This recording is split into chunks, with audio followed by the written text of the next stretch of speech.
Alors, je ne mettrai pas la webcam, non pas parce que je suis timide, mais parce que nous sommes en Guyane et la connexion n'est pas toujours exceptionnelle. Donc, on va préserver un petit peu ce que l'on a pour se concentrer justement sur le PowerPoint et sur le discours. On va commencer sur les chapeaux de roue pile à 9 heures parce que la présentation va être assez dense. Vous êtes normalement nombreux à vous être inscrits, donc déjà on vous en remercie, on se félicite qu'il y ait autant d'attrait pour ces semaines de l'évolution professionnelle. Donc c'est un événement qui a lieu depuis 3 ans, donc cette année c'est la 3e édition. L'événement se déroule du 10 au 21 octobre et aborde différentes thématiques en lien avec l'évolution professionnelle. Donc, et dédié à différents publics, donc autant les salariés que les employeurs, que les représentants du personnel, que les organismes de formation, les services RH. Donc voilà, on essaie de vraiment toucher le plus de monde, puisque dans le cadre des évolutions professionnelles, chacun, à son niveau, peut être concerné, donc soit l'employeur quand il reçoit des demandes, soit quand il accompagne dans l'entretien professionnel, bref, vous êtes concerné à différents niveaux. C'est peut-être votre premier webinaire pour vous, donc je vous expliquerai un petit peu le fonctionnement. Le contenu sera assez dense, je vais essayer de ne pas trop digresser. On va commencer du coup sans plus tarder, vous êtes déjà une petite centaine, donc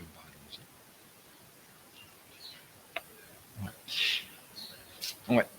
Alors, vous avez du coup un onglet qui est spécifiquement dédié. Ok. On est toujours sur la slide présentation.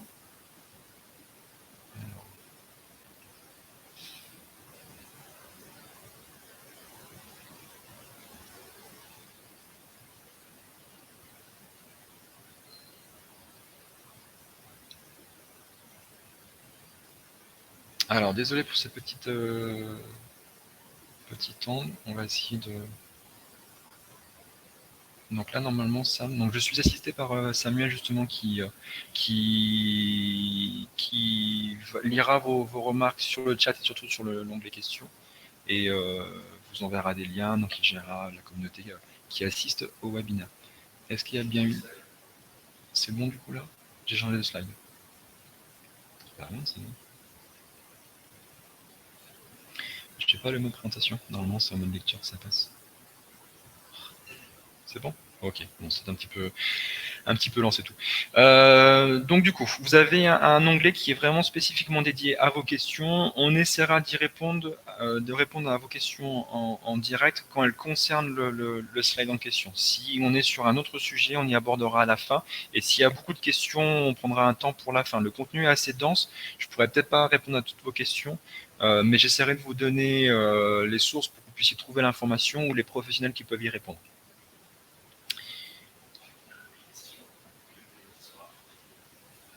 Alors le PDF sera, il y a une question par rapport à ça, le PDF sera envoyé à la fin, mais surtout il sera possible de regarder les replays de ce webinaire, mais également de tous les webinaires de la semaine d'évolution professionnelle à partir du 21 octobre.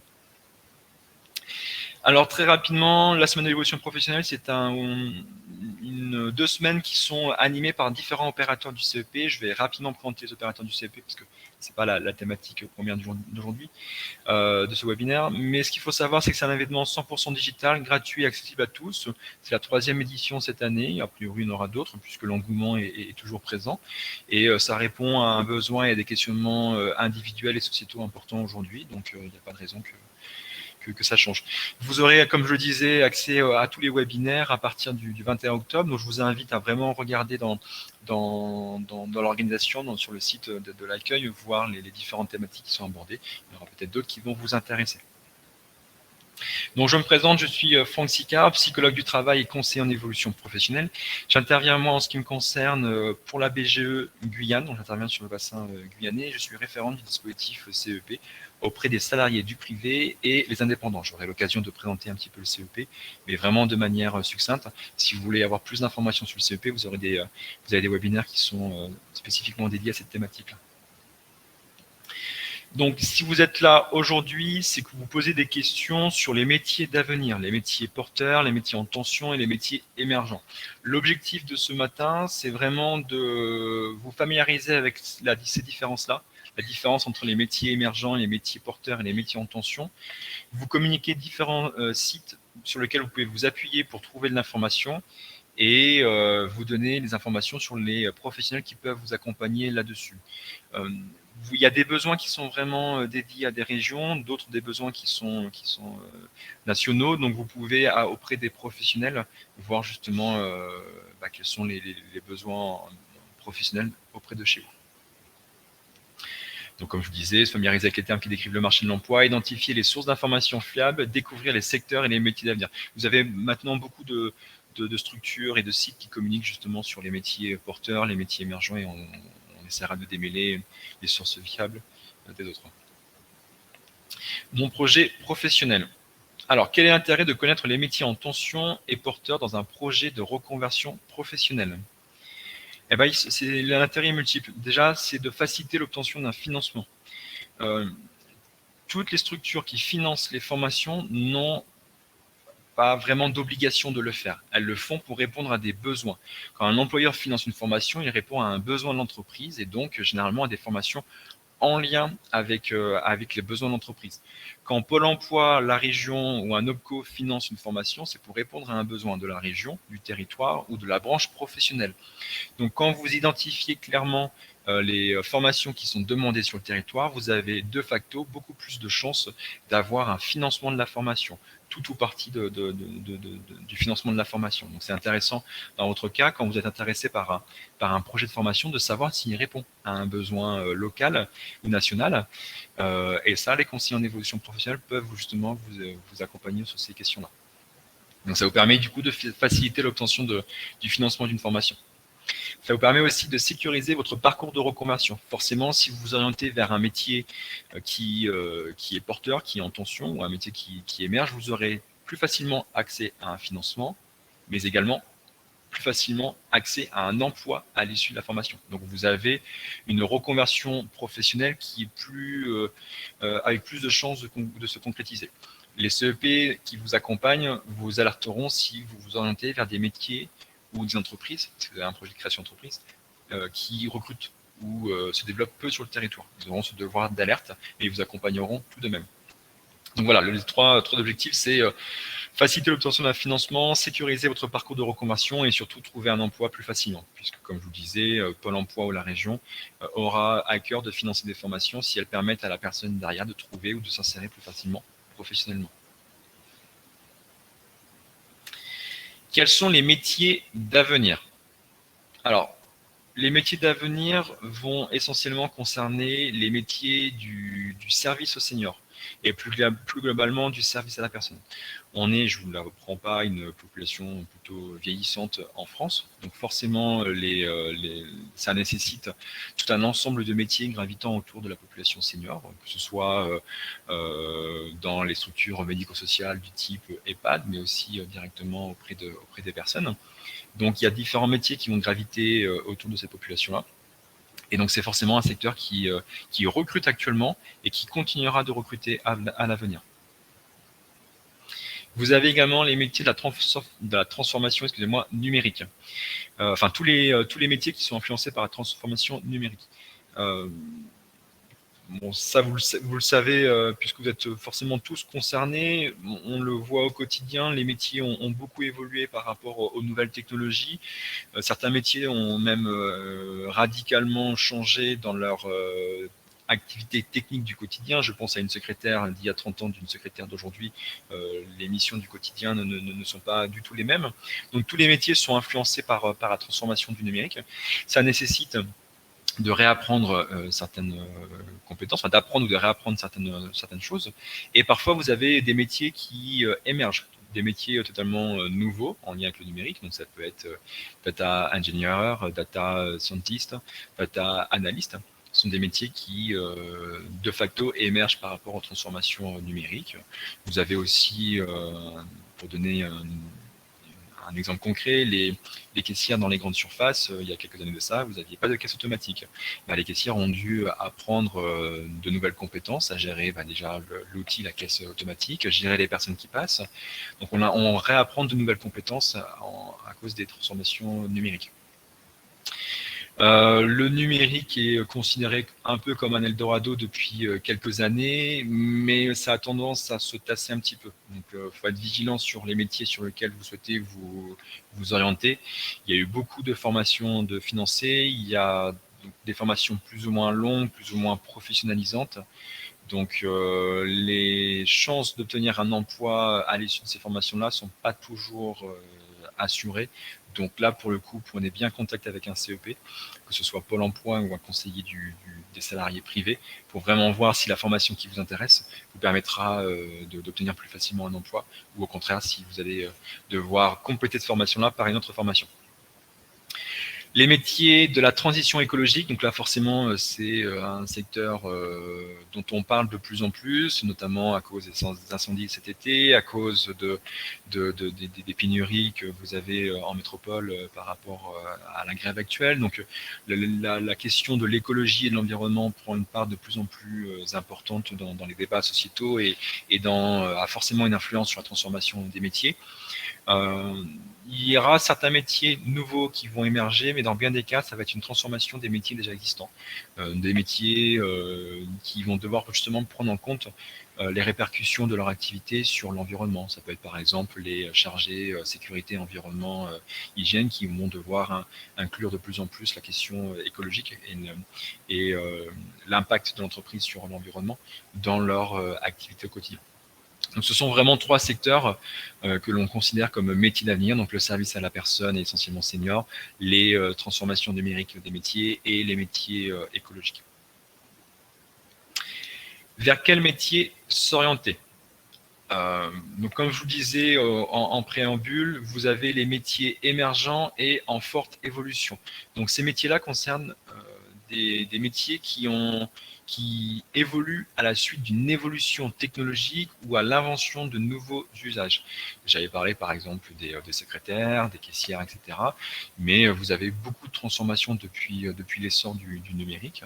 Vous en aurez d'autres aussi avec l'impact écologique, l'impact du réchauffement climatique sur l'environnement. Donc vous allez avoir tout un ensemble de métiers qui vont apparaître et émerger et sur lesquels il sera intéressant de se positionner à l'avenir.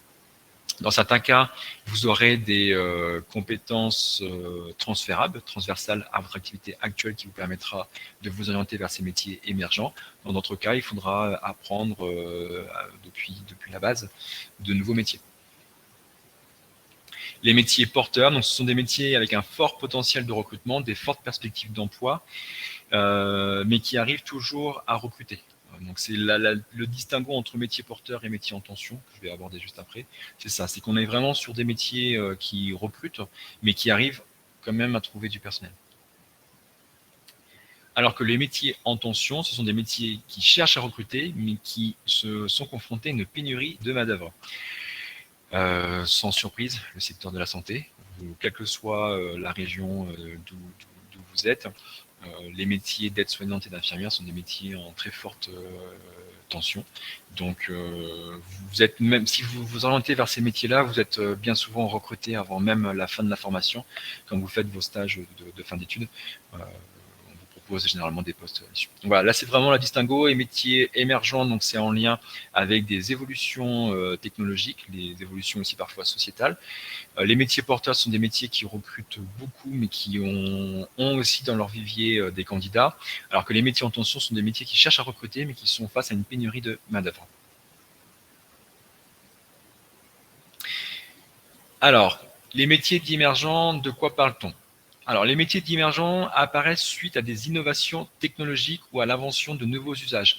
Ça fait écho à la destruction créatrice de Schumpeter, pour ceux qui connaissent la référence, où une nouvelle évolution une nouvelle évolution technologique va entraîner la disparition de certains métiers et la création de nouveaux métiers.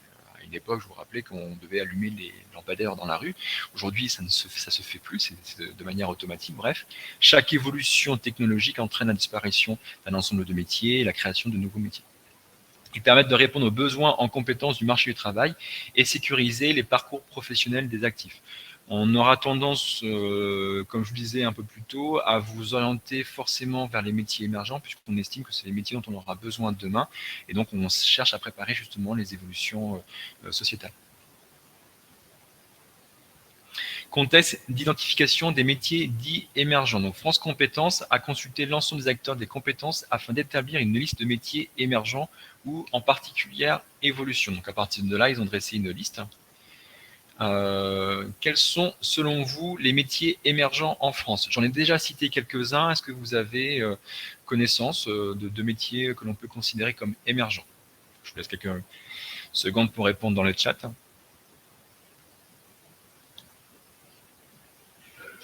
Non, j'ai pas accès au chat.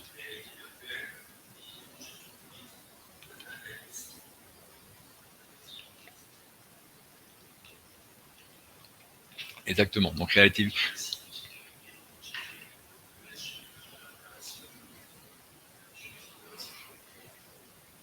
Alors, je ne vais pas citer tous les métiers que m'indique Samuel à l'instant, vous pouvez les lire dans le chat. Et comme on le remarque, ce sont beaucoup de métiers du numérique, et vous avez parfaitement raison, c'est un secteur toujours en expansion, puisque c'est un secteur qui se renouvelle et développe constamment. Et c'est vrai qu'actuellement, ce qui est surtout émergent et porteur dans le numérique, ça va être les métiers en lien avec l'intelligence artificielle. Même s'il y a encore beaucoup d'avancées à faire sur le secteur, ça reste des métiers porteurs actuellement. Ça va être également les métiers de la sécurité informatique. Et on a eu un exemple il n'y a pas si longtemps que ça avec un hôpital, alors je ne sais plus dans quelle région de France, c'était Caen, un hôpital de Caen, qui avait été l'objet d'une attaque, une cyberattaque. Et généralement, derrière, il y a des demandes de rançon qui se comptent en plusieurs millions. Donc, les entreprises, de plus en plus, doivent se doter de professionnels et de systèmes de sécurité, notamment parce que toutes nos activités maintenant passent par le numérique. On paye également de plus en plus via des sites internet, donc il est important que tout ça soit sécurisé. Et il y a une pression de plus en plus constante et importante sur les entreprises par rapport à ça, qui doivent du coup faire face à ces nouvelles problématiques.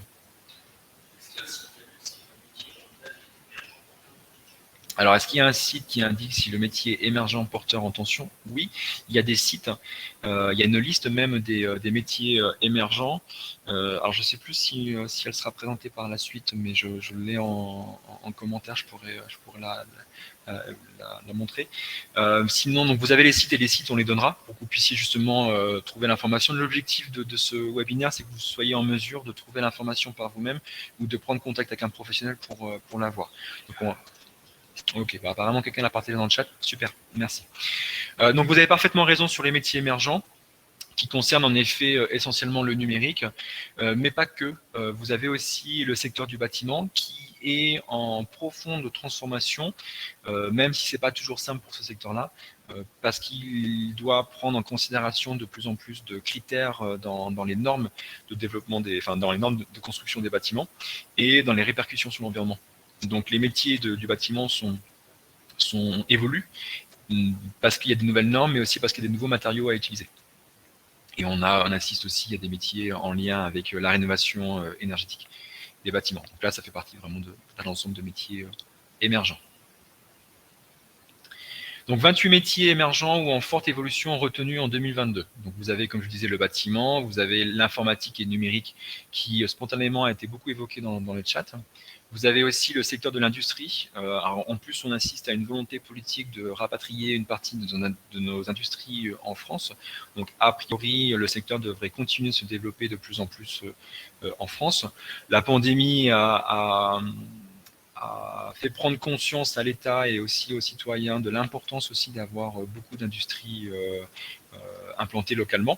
Donc d'où l'importance de rapatrier l'industrie. Donc a priori, on devrait aussi avoir un développement du secteur industriel en France. Et vous avez aussi l'environnement, mais bien évidemment d'autres secteurs, on les a déjà plus ou moins évoqués.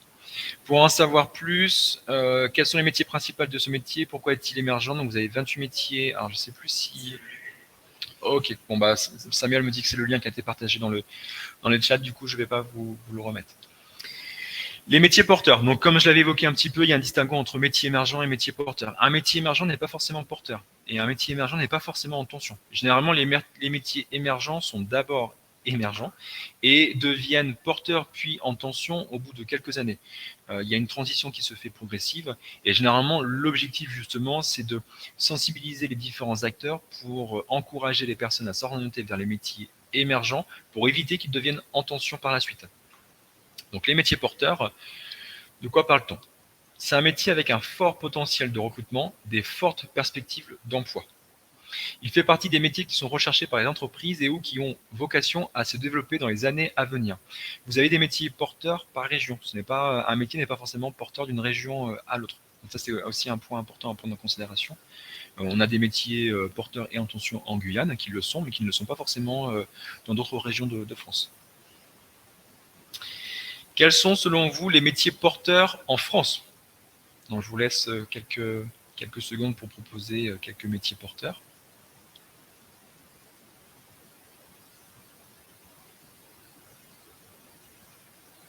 Alors, est-ce que tu as des...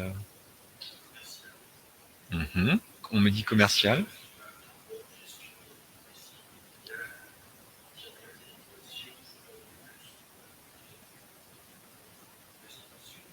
Restauration, chauffeur de bus. Développement web, bien-être. Donc dans cela, vous avez des métiers en effet porteurs et des métiers qui seront même en tension.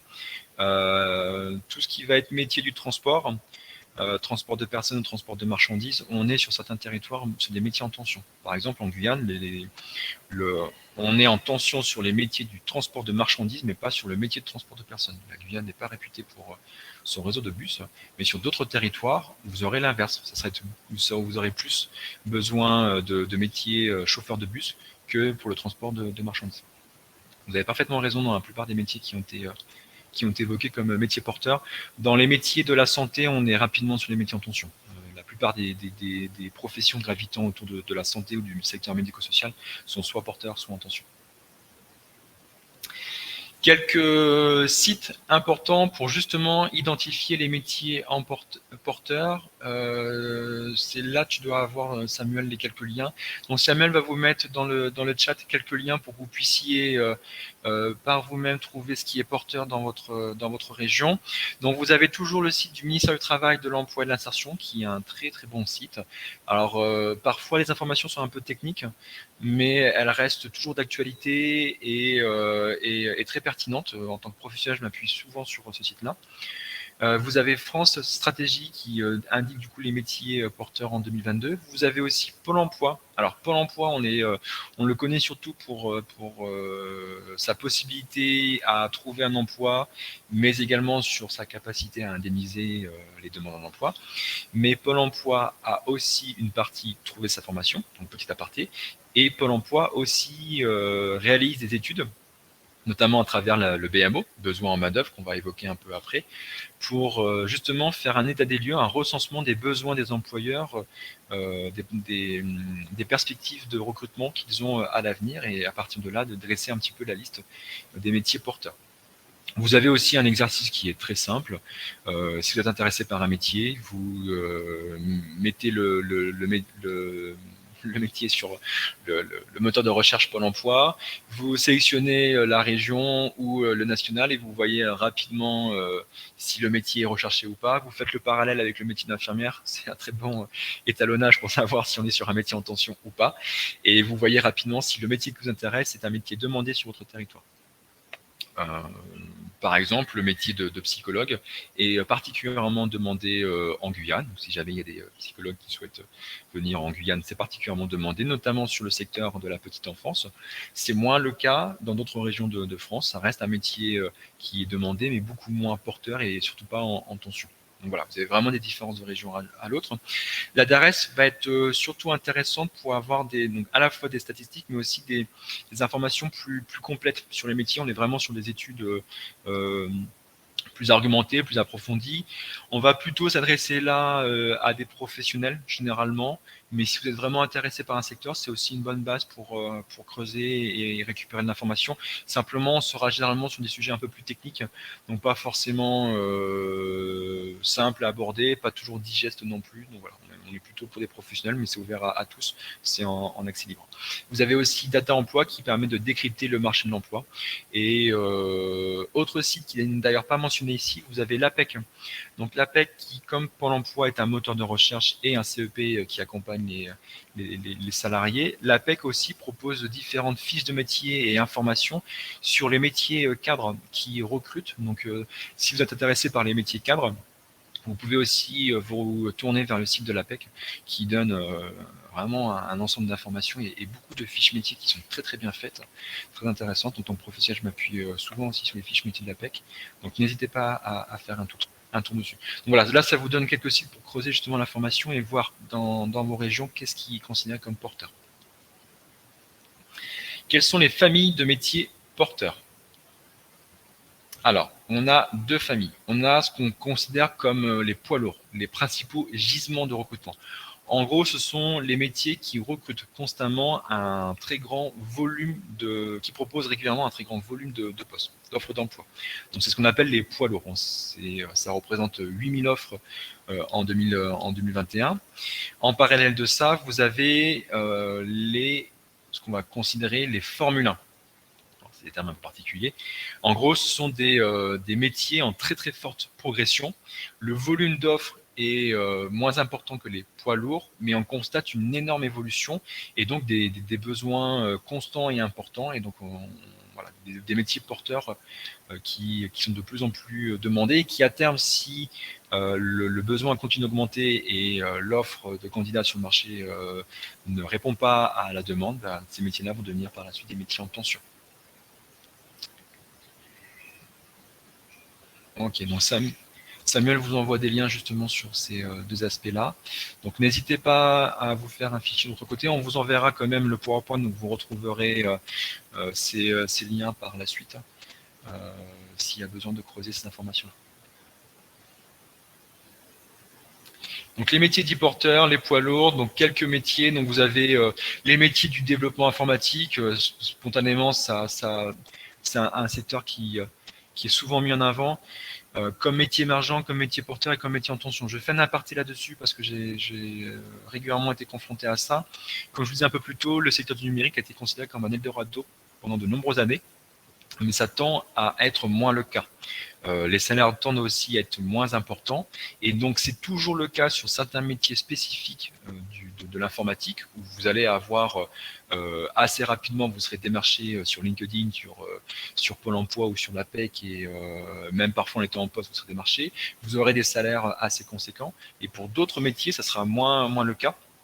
Notamment parce que Pôle emploi et les régions ont mis en place beaucoup de financement de formation, mais sur des formations courtes pour répondre justement aux professionnels en activité ou en recherche d'emploi qui souhaitaient changer d'activité. Donc généralement, on leur propose plutôt des formations courtes, et les formations courtes sur ces thématiques-là ne sont pas toujours efficientes et nécessitent de la part des personnes qui suivent ces formations-là un gros travail personnel et un gros travail de complément de formation.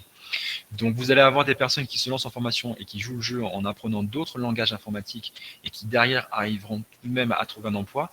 Mais pour ceux qui vont se contenter de la formation et des formations courtes de 4, 6 ou 8 mois, eh ben, elles ne vont pas forcément avoir le profil qui va intéresser les employeurs, qui va être beaucoup plus sceptique, qui va plutôt privilégier des personnes qui ont bénéficié plutôt d'une formation initiale, plus longue généralement, et qui va plutôt répondre aux besoins justement actuels. Donc, le secteur de l'informatique reste un secteur porteur, parfois en tension, mais il faut bien faire attention aux métiers que vous visez parce que ce n'est pas forcément toujours le cas et ça l'est peut-être de moins en moins.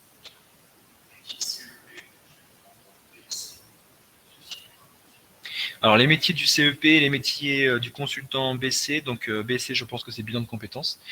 Vous avez 3 corps de métier, enfin un peu plus même, qui gravitent autour de l'évolution professionnelle de l'orientation. Vous avez le CIP, donc conseiller en insertion professionnelle.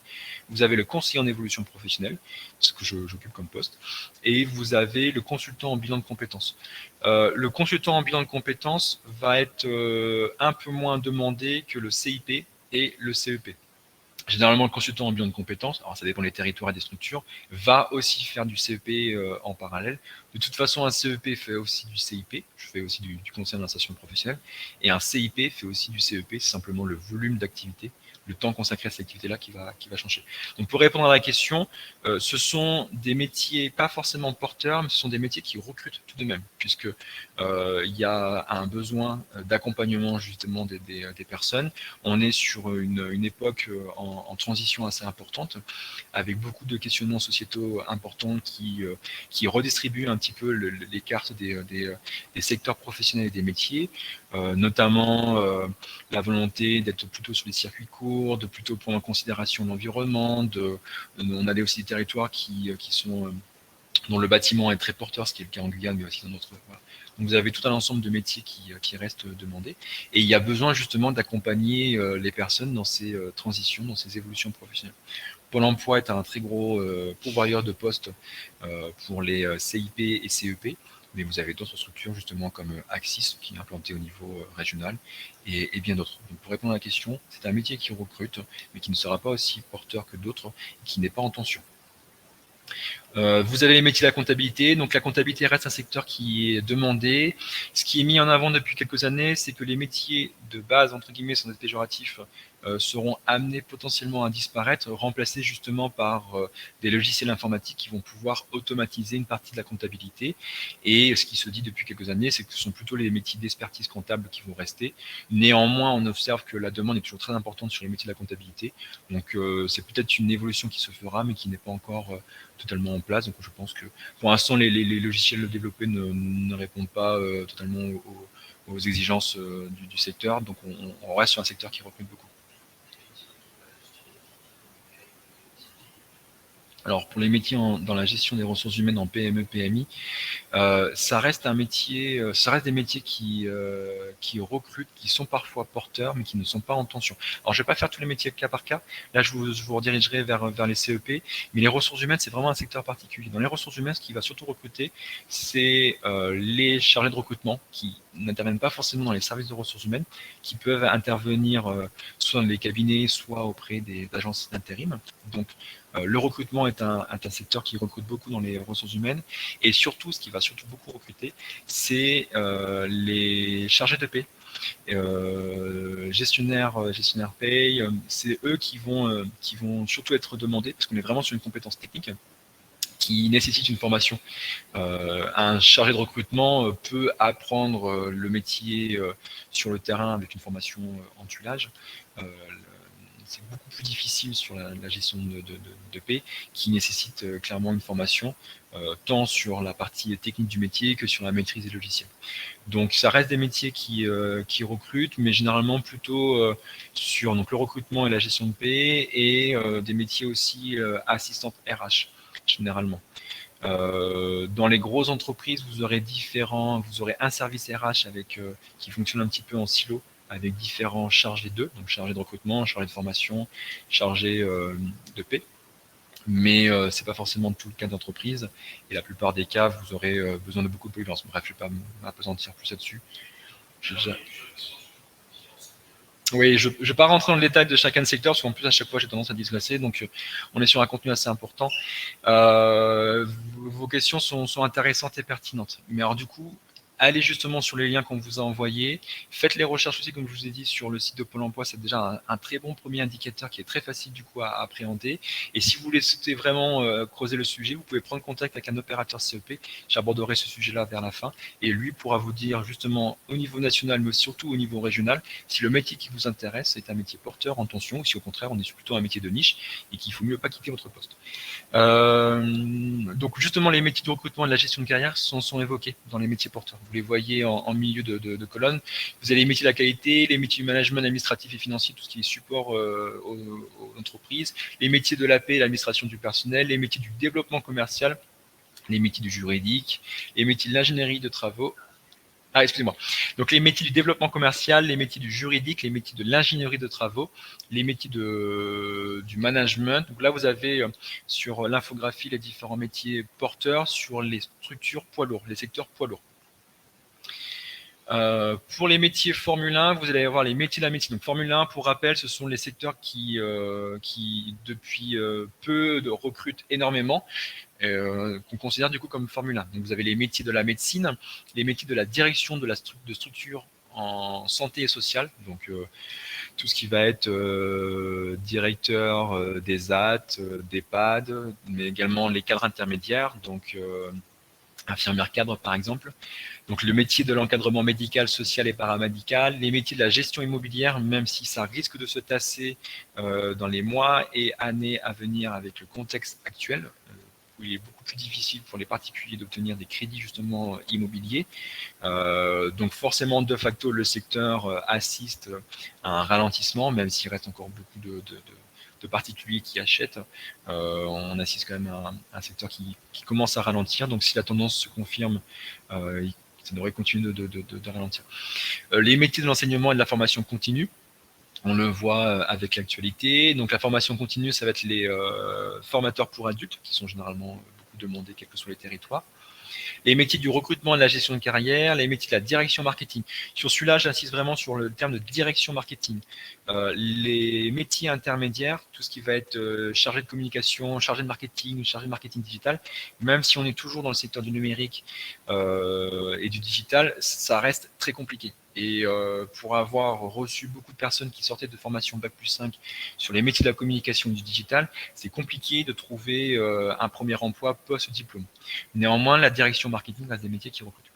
Les métiers du commerce dans l'immobilier, l'avant-vente et support commercial, la sécurité informatique, on a évoqué à plusieurs reprises, les métiers du conseil en organisation et stratégie d'entreprise, donc on est plutôt sur les métiers du consulting, les métiers de l'ingénierie énergétique et environnementale, donc là c'est en lien avec aussi les métiers émergents, les métiers de la comptabilité toujours, de l'audit et l'expertise comptable, les métiers de la paix et l'administration du personnel, les métiers en maintenance industrielle et les métiers du big data. Donc là je vous les ai rapidement dressés, mais vous retrouverez les chiffres sur les liens qu'on vous envoie et vous aurez aussi le support pour vous appuyer dessus.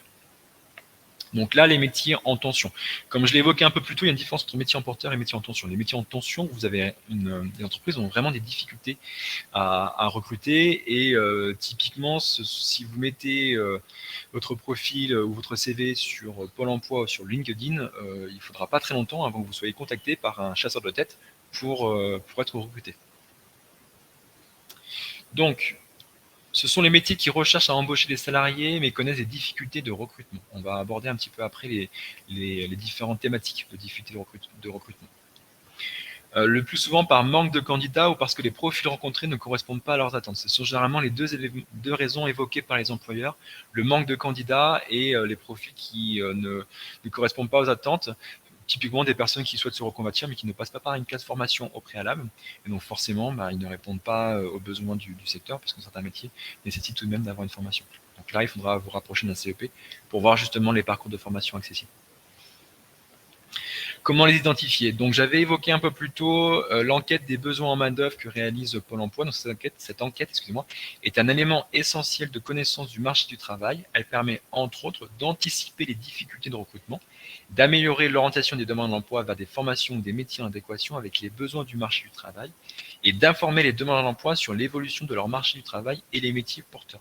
C'est un outil que Pôle emploi utilise régulièrement et c'est un outil aussi que les CIP et CEP utilisent régulièrement puisque justement il informe des besoins par région, par métier et permet aussi d'orienter les personnes vers ces métiers-là. Quand on vient me solliciter en tant que CEP, généralement les gens ont déjà une idée du secteur vers lequel elles souhaitent s'orienter. Et quand je travaillais auparavant en Pôle emploi, il m'arrivait régulièrement que justement les personnes ayant perdu leur emploi ne souhaitent pas se retrouver dans la même configuration et me demandent spontanément quels sont les métiers qui recrutent sur le territoire. Et donc dans ce cas-là, on les informe des différents métiers et à partir de là, on voit ce qui correspond le plus à ce qui les intéresse et ce qui est accessible aussi en termes de parcours de formation. Donc c'est vraiment un outil capital pour les professionnels du secteur, mais pas que. Si vous avez aussi, vous, pour projet de vous réorienter professionnellement, eh ben, vous pouvez parcourir la liste des métiers et des besoins par région. Alors bien évidemment, quand on est sur un projet d'évolution professionnelle, il faut toujours que le métier réponde à une motivation. Ça sert à rien de vous orienter vers un métier si il ne vous intéresse pas. Vous allez devoir l'occuper tous les jours, donc autant vous orienter vers des métiers qui vous intéressent. Et là, c'est le rôle du CEP, justement, de travailler là-dessus. Quelques infographies, je ne vais pas forcément rentrer dans le détail. On est sur une reprise du recrutement en 2022 importante. Alors forcément, la pandémie a ralenti beaucoup de secteurs d'activité, mais on constate une reprise assez forte. Il y a 3 millions de projets de recrutement en 2022, ce qui correspond à 320 000 de plus par rapport à 2021. 71% des projets d'embauche sont sur des emplois durables, ce qui correspond à plus 7 points par rapport à 2021. Près d'un établissement sur 3 envisage de recruter contre 1 sur 4 en 2021. Donc on est vraiment sur une reprise assez forte, tous secteurs confondus, avec bien évidemment des secteurs plus importants que d'autres. La restauration et l'hôtellerie ont été des secteurs fortement impactés par la pandémie, et ce sont des secteurs qui peinent énormément à recruter depuis, puisque la plupart des salariés ont amorcé aussi une réflexion profonde par rapport à leur orientation professionnelle et ont bien souvent changé de métier. Et vu qu'on était sur un secteur d'activité qui avait quand même des conditions de travail assez difficiles, bah, les personnes n'ont plus forcément envie de retourner vers ces secteurs-là, ou pas avec les mêmes conditions de travail. Donc il y a aussi beaucoup de négociations sur les salaires, sur les rythmes de travail dans ce secteur d'activité. Donc 7 projets sur 10 concernent des établissements de moins de 50 salariés. Donc on est vraiment plutôt sur des structures de petite taille, entre guillemets, qui recrutent actuellement, donc le tissu des PME. Donc toujours les infographies, les métiers en tension avec des recrutements en forte hausse dans la plupart des secteurs. Donc c'est ce que je vous disais à l'instant. Donc 6 intentions d'embauche sur 10 sont sur des métiers des services. On constate une forte hausse de projets de recrutement dans le transport et l'entreposage. Donc c'est ce que je disais un peu plus tôt, tout ce qui va être transport de marchandises, mais qui dit transporter la marchandise dit aussi la stocker. Donc vous avez tous les métiers de la logistique, tout ce qui va être préparateur de commandes, gestionnaire d'entrepôt. Donc vous avez tous les métiers qui vont graviter autour, donc vont forcément être de plus en plus demandés.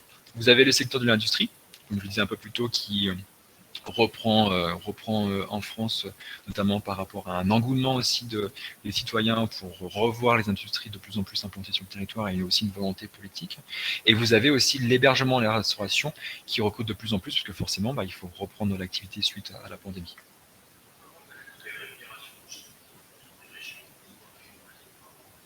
Alors, comment connaître les rémunérations par métier en fonction des régions? Normalement, généralement, sur le BMO, vous avez des informations par métier qui donnent des fourchettes de rémunération. Ça vous donne un premier indicateur, mais généralement, ces fourchettes de rémunération, elles sont pas forcément régionalisées.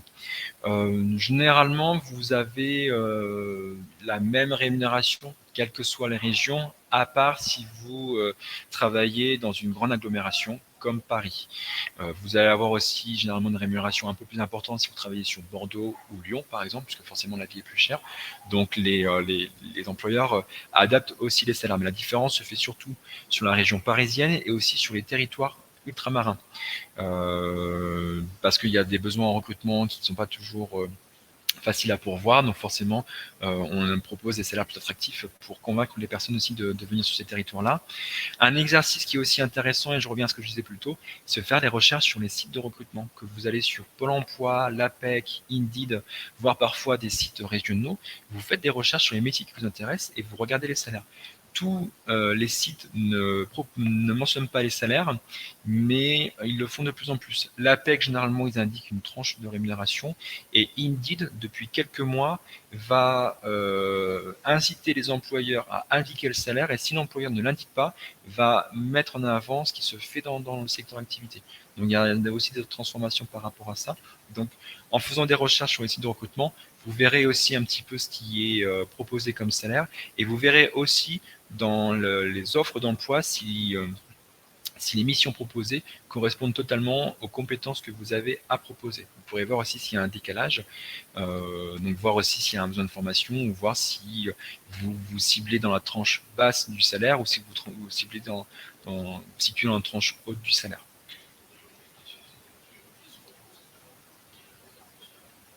Ok, donc quelqu'un me dit qu'il y a une information sur l'Emploi Store. Donc l'Emploi Store, c'est l'une des pages du site de Pôle emploi qui propose différentes applications sur toute thématique, notamment le marché du travail. Et on me dit qu'il y a une application, donc tu me disais Samuel, c'est IMT. Oui, alors IMT, c'est vrai, en effet, je l'avais oublié. Donc indice marché du travail, où vous avez justement les informations synthétiques sur les métiers et notamment aussi les parcours de formation. Cette infographie que vous avez à l'écran actuellement est intéressante parce que sur l'infographie de droite, sur les 10 métiers qui recrutent le plus, vous avez ceux qui embauchent le plus de jeunes, donc ceux qui sont surlignés en jaune, je ne sais pas si vous voyez correctement de chez vous, et aussi ceux qui embauchent le plus de chômeurs de longue durée. Ça vous permet justement de voir à quel point le secteur est attractif, puisque généralement quand on recrute aussi des chômeurs de longue durée, des seniors, etc., c'est qu'il y a des besoins importants, puisque ce sont hélas des populations qui ne sont pas forcément toujours privilégiées par les employeurs, alors qu'ils ont énormément de choses à proposer. Donc quand vous voyez des secteurs qui recrutent aussi beaucoup de chômeurs de longue durée, ce sont généralement des secteurs en très forte tension. Donc vous avez aussi d'autres secteur, donc le service aux particuliers, service aux entreprises. Donc le service aux entreprises, on va être plutôt sur assistante de direction, secrétaire polyvalente, assistante RH. Les métiers du commerce, de l'industrie, de la construction, le secteur de la construction reste un secteur qui se porte bien et en pleine croissance, donc qui continue de recruter. Et vous avez le secteur de l'agriculture, même si lui a une baisse par rapport aux années précédentes.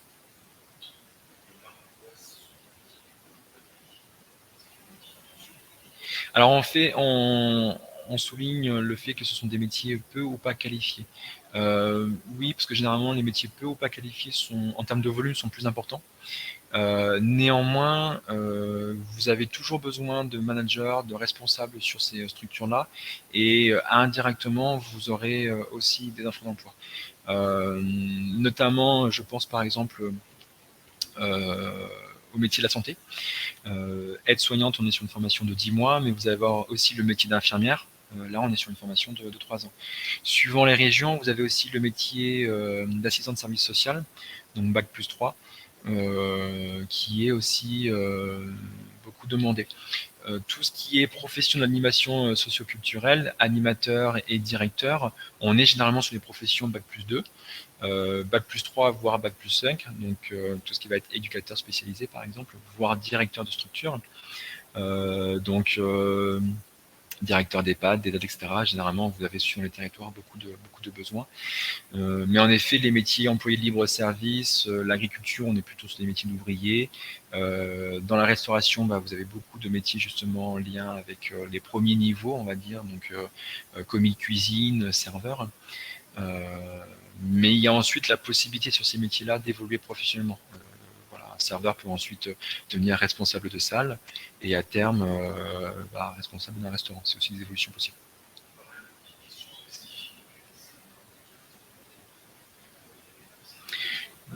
Oui, alors il ne reste plus que 10 minutes et donc toutes les questions en lien avec, bien spécifiques, en lien avec les profils, là je vous redirige vers votre conseiller d'évolution professionnelle que je vais présenter juste après, qui sera justement à même de vous informer par rapport à ça et de voir par rapport à votre situation un petit peu ce qui est possible de faire pour vous. La France n'est pas réputée pour... comment formuler ça, le recrutement des profils seniors n'est pas très valorisé en France et on le voit aussi dans les dispositifs d'accompagnement et de financement qui sont plutôt à destination, enfin plutôt orientés vers les jeunes profils. Néanmoins, on constate une plus grande tolérance et bienveillance sur ces profils-là qui ont beaucoup à proposer, mais ça va beaucoup dépendre de cette activité. Il y a quand même beaucoup de représentation de métiers, par exemple la restauration, et en particulier la restauration rapide. Passé un certain âge, c'est très compliqué d'obtenir un poste, surtout si vous êtes sur du terrain. Donc suivant les secteurs d'activité, ça peut être plus compliqué. Donc les métiers en tension, 58% des recrutements sont jugés difficiles par les entreprises. Et là, c'est un petit peu ce que je vous disais plus tôt, ce sont les raisons évoquées par les entreprises. Donc 86% indiquent un nombre insuffisant de candidats. Il manque de profils clairement sur les postes. Typiquement, vous mettez une annonce et vous n'avez pas de candidats. Pour vous donner une idée, il y a 3 ans, 4 ans de ça, j'intervenais dans le recrutement. Je me rappelle avoir publié des offres de chargé démentiel sur la région de Marseille. En l'espace de 3 semaines, j'avais 300 candidatures. Donc là, on n'est clairement pas sur un secteur en tension, bien au contraire. Alors qu'à côté de ça, dans certains cas, vous allez mettre une annonce et vous aurez un candidat qui va se positionner en 3 semaines et qui en plus ne va pas forcément répondre aux critères pour pouvoir prétendre au poste. Donc le deuxième justement critère évoqué, c'est le profil pas adapté. Donc soit parce que la personne va manquer d'expérience attendue pour le poste, mais bien souvent c'est parce que la personne n'a pas une formation au préalable nécessaire pour occuper le poste. Donc généralement, ce qui est mis en avant, et là c'est plutôt par les personnes qui sont sur les process de recrutement, c'est les conditions de travail. Les conditions de travail sont un facteur de plus en plus abordé durant les process de recrutement. Le déficit d'image, l'image employeur est un sujet d'actualité qui est de plus en plus abordé depuis ces 5 dernières années. Les personnes qui souhaitent s'orienter vers un secteur d'activité, vers un métier et surtout vers une entreprise sont de plus en plus attentifs à l'image de l'entreprise. Donc c'est aussi pour ça que l'entreprise travaille beaucoup là-dessus. Manque de moyens financiers, donc on va être surtout là sûrement sur la rémunération ou aussi sur les moyens alloués au poste. Et aussi l'accès au lieu de travail, donc sur les secteurs par exemple éloignés, difficile du coup d'accès pour les salariés. Donc en priorité, les raisons évoquées, ce sont généralement le nombre insuffisant de candidats et les profils pas adaptés justement aux offres proposées. Donc là, ce sont les 10 métiers en tension, donc les 10 métiers où le taux de difficulté à recruter est le plus élevé. Donc vous avez, et ça va revenir un petit peu à une remarque qui a été évoquée, vous avez les métiers du bâtiment qui nécessitent des formations, donc couvreurs, zingueurs qualifiés, tous les métiers du service à la personne, aide à domicile, aide ménagère, les métiers donc pharmacien, préparateur en pharmacie, métiers chaudronnier, taulier, traceur serrurier, métallier, forgeron qualifié. Ça, vous avez des régions qui sont en très très forte demande. Je pense par exemple à ma région natale, la Normandie, qui cherche des chaudronniers. Donc il y a des besoins énormes. Mécanicien, électronicien de véhicules. Donc là, il y a un lien avec les métiers émergents. Les métiers de la mécanique ont évolué. Il y a de plus en plus de composants électroniques dans les véhicules. Donc il est important maintenant que les mécaniciens aient des formations en électronique. Donc on constate une évolution des métiers, un niveau de compétences plus important demandé. Et donc il y a un besoin sur ces métiers-là. Carrossier automobile, conducteur de transport en commun sur route. Donc conducteur de transport. Donc là, on est plutôt sur le transport de personnes, mais ça peut être aussi le transport de marchandises suivant les régions. Plombier, chauffagiste. Alors, plombier, c'est un métier qui ne bénéficie pas forcément d'une bonne image sociétale. Donc forcément, les jeunes se désintéressent un petit peu de ces métiers-là. Donc forcément, les départs en retraite ne sont pas toujours remplacés. C'est le même phénomène avec l'agriculture. Donc il y a quand même toujours besoin de plombiers chauffagistes, notamment avec les évolutions climatiques, les rénovations énergétiques des bâtiments. Donc plombiers et chauffagistes sont des métiers qui sont de plus en plus demandés. Infirmiers, cadre infirmier et puéricultrice. Donc là, ça fait écho aussi un petit peu à la remarque par rapport au niveau de qualification. Infirmière, on est sur un bac plus 3. Cadre infirmière, on l'obtient généralement après un CAF-RUIS. Vous avez aussi depuis 1 an, il me semble, le métier d'infirmière en pratique avancée qui permet à des infirmières expérimentées d'évoluer professionnellement, d'obtenir des missions supplémentaires et plus de responsabilités. Vous avez également tous les métiers de la puériculture plutôt. Donc on est quand même sur des métiers là pour le coup qualifiés qui nécessitent 3 ans de formation pour infirmière. Tous les métiers du bois, par exemple, la menuiserie, ouvriers qualifiés de l'agencement et de l'isolation. Vous avez aussi, en règle générale, le bâtiment qui recrute beaucoup et la santé, en règle générale, qui recrute beaucoup. Donc là, c'est quelques métiers qui recrutent. Vous pouvez bien évidemment creuser sur votre territoire et surtout de voir à partir de votre parcours de formation, de vos expériences professionnelles et de vos intérêts professionnels. Encore une fois, l'idée n'est pas non plus de partir vers le métier de plombier simplement parce que c'est un métier qui recrute. Il faut aussi que vous y trouviez votre compte parce que vous allez l'occuper plusieurs années. Donc là, c'est le rôle justement du CEP vous accompagner dans ces différentes étapes. Alors, je vais aborder ce sujet-là assez rapidement, le conseil en évolution professionnelle, puisqu'on a déjà abordé pas mal de choses et c'est un contenu qui est quand même déjà assez dense pour vous. Ceux qui voudront creuser le sujet du CEP pourront se tourner directement sur les webinaires appropriés. Ce qu'il faut retenir, c'est que le CEP est un service entièrement gratuit pour vous. Les structures sont financées par l'État. Donc, quel que soit le temps que vous passez avec le conseiller, c'est toujours gratuit pour vous. C'est un service qui est confidentiel. À aucun moment, le conseiller informe l'employeur, ni même vos collègues. Il le fait simplement à votre demande s'il y a besoin de mobiliser des dispositifs de financement dont l'employeur est porteur. Dans ce cas-là, on met l'employeur dans la boucle pour faciliter les démarches, mais en règle générale, l'employeur n'est pas informé. C'est un service qui est neutre et impartial, nous ne sommes pas là pour juger vos projets. En revanche, si vous venez nous voir en disant bah voilà, j'aimerais m'orienter vers tel métier et qu'on constate que le métier ne recrute pas ou peu sur le territoire, on a un devoir de vous informer par rapport à ça, mais on vous épaulera dans les démarches s'il y a besoin. Vous pouvez vous diriger vers le site www.mon-du6cep.org que vous voyez en bas à gauche de l'écran, que je vais vous présenter un peu après. Ce site-là vous permet de voir l'opérateur CEP le plus approprié à votre situation professionnelle et surtout le plus proche de chez vous. Donc très rapidement, vous avez 5 opérateurs CEP, 4 ne changent pas d'une région à l'autre, le 5e va changer. Les 4 qui ne changent pas, ce sont l'APEC à destination des cadres. Donc les cadres qui assistent à la présentation auront sûrement remarqué que sur leur bulletin de salaire, vous avez une ligne où vous cotisez pour l'APEC. Donc vous pouvez bénéficier justement de l'accompagnement de l'APEC. Vous avez les demandeurs d'emploi qui bénéficient à la fois du conseil en insertion professionnelle, mais également du conseil en évolution professionnelle. Généralement, c'est confondu dans l'activité. Vous avez également la mission locale qui accompagne les jeunes de moins de 26 ans, plutôt les jeunes qui sont sortis du système scolaire, mais pas que. Donc, si vous avez moins de 26 ans, vous pouvez vous orienter vers la mission locale. Et Cap Emploi qui accompagne les personnes en situation de handicap, donc les personnes qui ont une RQTH ou une AAH, peuvent s'orienter vers Cap Emploi, qui est l'opérateur approprié pour cette thématique-là et qui est justement aussi habitué à mobiliser les dispositifs de financement qui gravitent autour des personnes en situation de handicap. Le 5e opérateur, lui, change d'une région à l'autre, c'est l'opérateur du privé. Donc en l'occurrence, en Guyane, c'est BGE qui s'en occupe, mais en Normandie, en Bretagne, vous aurez d'autres opérateurs. Donc quelques noms d'opérateurs, vous avez Axis, qui d'ailleurs s'en occupe en Martinique, Antea, Groupement Évolution, Réseau EVA. Donc sur le site que je vous ai communiqué sur la diapo précédente, vous pourrez justement trouver l'opérateur CEP de votre territoire. Alors, sur quel délai on peut avoir un premier rendez-vous avec un CEP? Alors, je ne vais pas forcément me prononcer pour les autres régions, mais normalement, on a quand même un devoir de rapidité. Du moins pour l'opérateur du privé. Voilà, donc cahier des charges, on est sur généralement 8 jours. Je suppose que le cahier des charges est identique d'une région à l'autre. En revanche, pour les autres opérateurs, vous allez parfois avoir des délais un peu plus longs. Pour les demandeurs d'emploi, c'est directement en point de contact avec votre conseiller référent. Donc, suivant les régions, ça peut prendre entre 2 semaines, parfois 1 mois, suivant les périodes de l'année.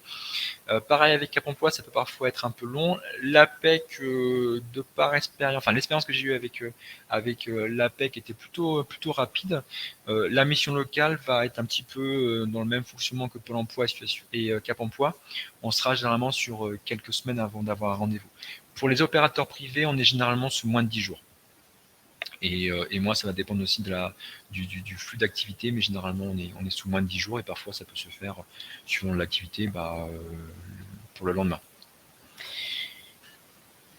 On va accompagner sur différentes thématiques, l'évolution professionnelle, le développement des compétences, la reconversion, donc le changement de métier radical, la création ou la reprise d'activité. Donc on accompagne aussi dans le cadre des projets de création d'activité, les certifications professionnelles, notamment la certification CLEA, et les projets de mobilité interne ou externe. Donc la liste n'est pas exhaustive, donc c'est juste vraiment des thématiques, et le plus souvent, moi je suis sollicité pour des projets de formation, avec différents niveaux de maturité. La personne parfois connaît déjà l'organisme de formation, le coût, etc. Dans d'autres cas, elle a juste une connaissance du métier qui l'intéresse, mais on travaille ensemble justement sur l'identification de l'organisme de formation approprié. Et on accompagne aussi sur la création d'activités. Ce sont généralement les 2 demandes principales que l'on peut avoir. Donc, encore une fois, thématiques. On est là pour fournir des sources d'informations fiables et actualisées, aider à analyser les informations pour en tirer des conclusions, transmettre des techniques d'enquête pour explorer le marché de l'emploi. En gros, on vous accompagne dans ces démarches-là, pour pas que vous soyez perdu. On vous donne aussi un peu des supports et un plan d'action pour que vous puissiez justement avancer par étapes. On peut aussi vous permettre de faire des stages d'immersion d'entreprise. Donc, autant l'opérateur du privé que les différents opérateurs CEP. Pôle emploi le fait à travers la période de mise en situation professionnelle. La mission locale et Cap emploi peuvent le faire également. Et on vous accompagne aussi dans l'identification de la formation à réaliser pour accéder au poste.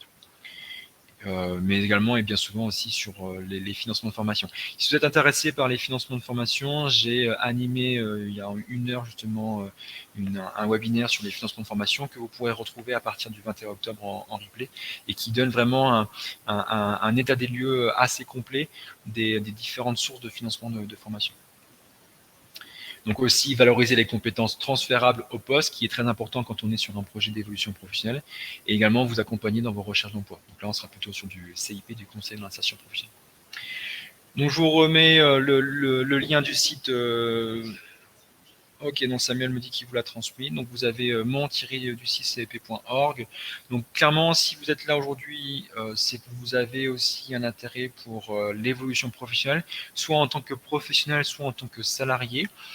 Il m'arrive, moi, en tant que CEP et référent du territoire, d'échanger avec des entreprises, parfois même d'échanger avec des médecins traitants, des médecins du travail, sur ce que peuvent faire les salariés et ensuite ils me sont adressés. Donc on peut aussi informer les entreprises.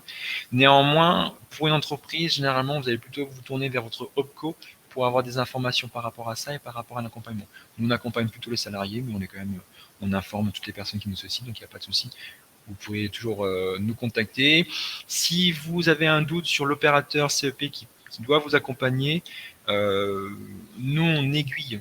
Dans le cas où vous trompez d'opérateur CEP, on vous redirige vers l'opérateur approprié. Donc, il n'y a pas de souci. Mais vous retrouverez l'opérateur directement sur le site indiqué à l'instant. Oui. Alors, il y a une question par rapport au développement durable. Quels sont les postes les plus porteurs? Alors, le développement durable, c'est un sujet assez complexe puisque c'est un sujet où, hélas, on se réveille assez tardivement et où il y a une prise de conscience collective assez tardive. Et donc, il y a des transformations de métiers, mais il n'y a pas forcément encore énormément de métiers émergents porteur également. C'est-à-dire qu'on a conscience qu'il va falloir beaucoup travailler là-dessus, former et transformer les métiers, mais il y a encore un gros chantier à faire là-dessus. Donc j'en avais cité un petit peu les métiers du bâtiment, où vous allez avoir pas mal de... Mais là, on est plutôt sur des professionnels qui exercent déjà dans l'activité et qui vont plutôt se former sur les nouveaux matériaux. J'avais normalement une liste, je vais essayer de vous la retrouver. Alors, une liste justement des métiers porteurs. Il y avait d'évoquer les métiers. Alors, ça va être. Non, ça. Donc, dans les métiers émergents, vous avez. Alors, avec le développement durable, vous avez éco-agriculteur, forcément, puisqu'on va essayer d'encourager le bio et la permaculture. Dans l'industrie, vous aurez par exemple les chargés de recyclage en production plasturgie, chargés de... Donc là, on est plutôt sur des postes de chargés QSE, donc qualité, sécurité, environnement, qui eux vont travailler, comme je disais un peu plus tôt, sur l'impact de l'entreprise sur l'environnement. Vous avez, alors j'ai plus la liste, c'est dommage. Vous avez j'avais ingénieur en, alors j'ai plus l'intitulé exact, c'était ingénieur en écologie, je crois.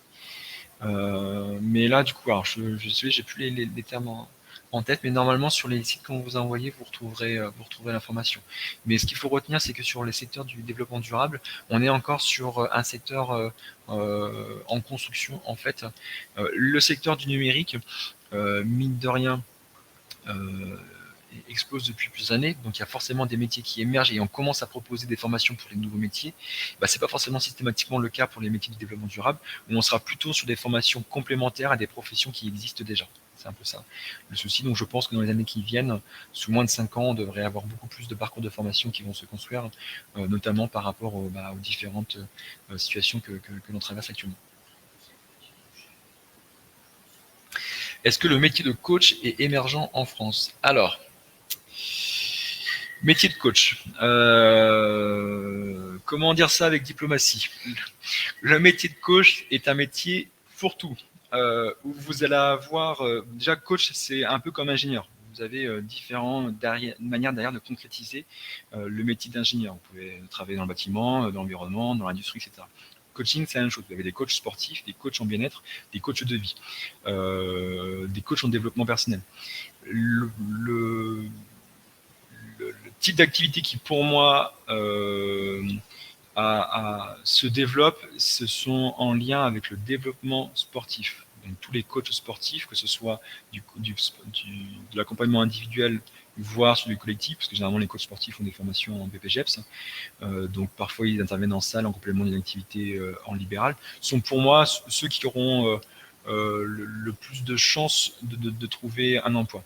Les coachs en développement personnel, je suis forcément, je suis pas totalement neutre par rapport à ça, parce que par rapport à ma formation de psychologue, on assiste à beaucoup de dérives sur ces secteurs-là et des accompagnements approximatifs, très approximatifs parfois. Et bien souvent, des personnes qui s'orientent vers le coaching, notamment en développement personnel, sont des personnes qui ont fait le constat dans leur parcours professionnel que ça n'allait plus, ont entamé une reconversion professionnelle, ont apprécié l'accompagnement qu'ils ont eu et souhaitent du coup le faire profiter à d'autres. Mais on est sur des formations en coaching parfois qui durent que quelques semaines, quelques mois, et qui ne prennent pas du tout en compte la dimension psychologique que peut impliquer justement ces répercussions, ces transitions professionnelles et personnelles. Et donc parfois on est vraiment sur des qualités d'accompagnement qui sont approximatives. Donc même si ça le vend en poupe justement le coaching développement personnel, il n'y a pas forcément beaucoup de financement de formation. La plupart du temps, vous passerez par des autofinancements. La plupart ne sont pas forcément éligibles au compte personnel de formation. Et tout va dépendre finalement de du bouche à oreille qui sera fait auprès de votre activité et de votre manière à communiquer sur les réseaux sociaux. Pour résumer, les coachs pour moi qui ont le plus de succès d'existence, on va dire à long terme, ce sont plutôt les coachs sportifs. La plupart des autres coachs, ceux qui s'en sortent bien aussi, ce sont ceux qui ont d'autres casquettes en parallèle, qui interviennent sur le bilan de compétences par exemple, qui sont également parfois psychologues de formation, qui ont suivi des formations en psychothérapie. Donc bref, ceux qui ont uniquement une formation en coaching, c'est compliqué, mais généralement c'est plutôt un des outils qu'ils utilisent.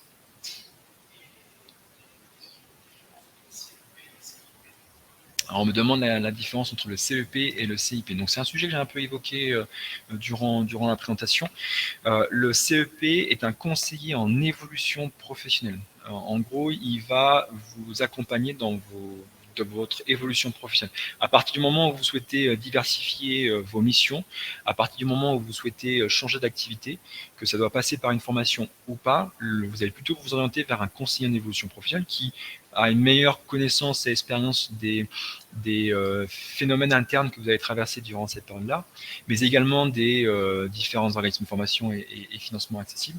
Le conseiller en insertion professionnelle, lui, va vous accompagner à retrouver un emploi. Donc l'idée, c'est pas forcément de changer de métier, c'est de retrouver un métier que vous occupez déjà.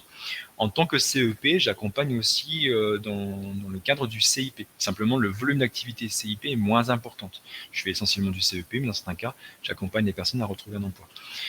Les CIP, les conseillers d'insertion professionnelle, font également aussi un peu de CEP, puisque dans certains cas, retrouver un emploi va passer par une formation au préalable. Donc généralement, les conseillers emploi de Pôle emploi font beaucoup de CIP et un peu de CEP. Donc voilà le distinguo entre CEP et CIP. Oui, donc là on est à 1h10 de présentation. S'il y a une dernière question, je pourrais y répondre. Sinon, je vous oriente du coup vers les différents sites qu'on a pu vous communiquer. Comme je vous disais, le contenu est assez dense, donc j'essaie de vous donner vraiment les fondamentaux et surtout que vous soyez au clair sur les différences entre métiers émergents, métiers porteurs, métiers en tension, que vous ayez une connaissance surtout des différents métiers qui recrutent, le bâtiment, le secteur de l'informatique, du digital, le secteur de la santé reste toujours des métiers qui recrutent. Que vous ayez surtout les sites sur lesquels vous pouvez vous appuyer pour retrouver de l'information et surtout de l'information qui est en lien avec votre région, c'est très important. Et aussi que vous ayez connaissance des professionnels qui peuvent vous accompagner. Donc si vous êtes demandeur d'emploi, prenez contact avec votre conseiller référent Pôle emploi, c'est sa mission justement de vous accompagner dans la réflexion sur vos évolutions professionnelles. Si vous êtes salarié du privé et indépendant, vous pouvez vous orienter vers l'opérateur CEP. Et comme je vous le disais, vous avez le site du CEP pour vous appuyer là-dessus.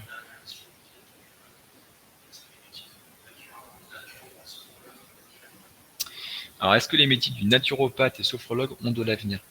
Quand je parlais de différentes casquettes des coachs, on retrouve un petit peu les mêmes traits, un peu les mêmes profils. Et il n'est pas rare que des coachs ont aussi des formations en naturopathe ou sophrologue. Sophrologue a de meilleures perspectives d'insertion professionnelle puisqu'ils interviennent plus facilement dans les structures médico-sociales, dans les hôpitaux, dans les EHPAD, dans les ESAT. Donc vous pouvez soit avoir un poste salarié sophrologue, soit proposer l'activité en libéral pour différentes structures. Donc il y a de l'emploi, des métiers, enfin des offres d'emploi, excusez-moi, mais on n'est pas sur les métiers porteurs. Et généralement, les personnes qui font ça ont déjà une expérience professionnelle. Et elles le font aussi en complément d'autres activités, parfois. C'est pas systématiquement le cas, mais ça peut l'être. Naturopathe, c'est beaucoup plus délicat. Et généralement, on est plutôt sur des profils de personnes qui ont déjà une expérience professionnelle bien établie sur un secteur d'activité et qui souhaitent changer d'activité. Et là, les perspectives d'insertion professionnelle, elles sont beaucoup plus difficiles. Néanmoins, il y a 2 ans de ça, l'État, à travers le dispositif FOAD de Pôle emploi, finançait des formations à distance de naturopathes. Donc, c'est qu'il y avait quand même de l'engouement et un besoin. Maintenant, ça se traduit pas forcément toujours par des offres d'emploi. Donc, en résumé, vous aurez plus de chances d'avoir un poste avec une casquette de sophrologue, à mon avis, que naturopathe.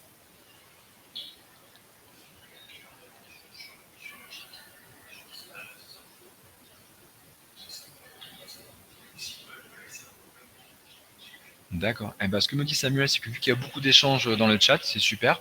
Nous, on vous remercie pour votre écoute, parce qu'on sait que c'est un sujet qui était assez dense, que j'étais assez vite, donc c'est pas forcément toujours digeste pour vous. Je vous remercie aussi pour vos questions, parce que ça rend l'échange beaucoup plus interactif. Et étant donné qu'il y a apparemment pas mal d'échanges dans le chat, on va laisser la présentation un peu ouverte pour que vous puissiez continuer d'échanger entre vous si vous le désirez. On va laisser ça 20 minutes, une demi-heure avant de le fermer. Encore une fois, si vous avez vraiment des questions, n'hésitez pas à vous tourner vers des professionnels. C'est notre métier justement de vous accompagner, on est là pour ça. Dans le cadre du CEP, c'est entièrement gratuit. Vous pouvez passer ensuite par des bilans de compétences, là ça sera payant, ou par un conseiller en insertion professionnelle, notamment avec Pôle emploi. Donc merci pour votre écoute et bonne évolution professionnelle à ceux qui se lanceront dans ces démarches. Bonne journée à vous, au revoir.